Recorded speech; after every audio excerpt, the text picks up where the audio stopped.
আইসে বসে আইসি এখনো গেছে যাই ঘোরেনি আসেনি এই যে ও গিটে নিয়ে কেমন করে বসে থাকি কি আমরা কালাইকনিপাড়া থেকে আসছি, এখানে আপনার সকাল 11টা থেকে দাঁড়িয়ে আছি, এখনো কোনো সেবা পাই নাই। আমরা ভিতরে যাব, কিন্তু ভিতরে বলতেছে যে ভর্তি বন্ধ আছে, এখনো আমাদের রুগী নিয়ে যাওয়া হয়নি। অ্যাটেন্ডেন্ট বেশি হওয়া নিয়ে এসব সমস্যা হয়। অবিলম্বে হাসপাতালে একজন রোগীর সঙ্গে দুজনের বেশি অ্যাটেন্ডেন্ট থাকা যাবে না, এই নিয়ম করতে হবে এবং এটা প্রয়োগ করতে হবে। এবং আমাদের ডিউটি রুমগুলোতে সিসিটিভি রাখতে হবে যেন রোগীর লোক এখানে অহেতুক ঝামেলা না করতে পারে, এবং আমাদের ডাক্তার সুরক্ষা আইন নিশ্চিত করতে হবে। আর গতকাল আমার ব্যাচমেটদের উপর যারা অ্যাটাক করেছে তাদের শাস্তি অবিলম্বে নিশ্চিত করতে হবে। আপনি আপনার ইমোশনকে কন্ট্রোল না করে আপনি কেন ডক্টরের উপর হাত তুলবেন? আর আমাদের দেশে ডক্টরের উপর হাত তোলাটা একদম ছেলেখেলা হয়ে গেছে।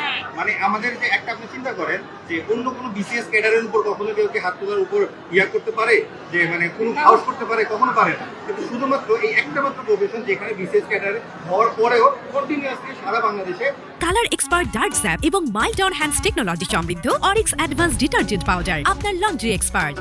ডাক্তাররা মার খাচ্ছে কেন খাচ্ছে? এটার জন্য প্রশাসন অবশ্যই ব্যর্থ। আমাদের সরকারের কাছে দাবি থাকবে যে আমাদের যে 2024 সালে স্বাস্থ্যসেবা ও সুরক্ষা আইন আছে সেটা দ্রুত বাস্তবায়ন করার জন্য। আমরা এখানে 500 জনের জনবল নিয়ে আমরা সেবা দিচ্ছি 250 প্লাস রুগীকে।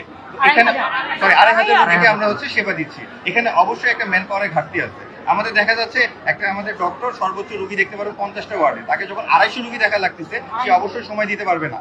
একটা ওয়ার্ডের কথা বলতেছি, 50টা রুগীর জায়গায় যখন আমার 250 রুগী দেখা লাগবে, ওনারা তখন আমার রুগীকে ভালো মতো অ্যাসেস করা, ওরা যেটা চাচ্ছে সেটা কিন্তু সম্ভব অনেক সময় হয় না। তার কারণে রুগীর মনের মধ্যে একটা খুব জমে যে আমার রুগীকে ভালো মতো দেখা হচ্ছে না। কিন্তু ওরা সবসময় চায় যে আমাদের যে প্রফেসর লেভেলের ডক্টর আছে তাদের কাছ থেকে ওনারা 5 মিনিট সময় চায়, কিন্তু ওনারা এটা খেয়াল করতেছে না আমাদের intern doctor, mid level doctor, professor যাওয়ার আগে ওদেরকে কন্টিনিউয়াস ফলো আপে রাখা হয় এবং প্রফেসরকে আমরাই ব্রিফ করে দিই ওনার কি সমস্যা। তো প্রফেসরে আলাদা করে কিন্তু ওনাদের কাছ থেকে শোনার দরকার প্রয়োজন পড়ে না।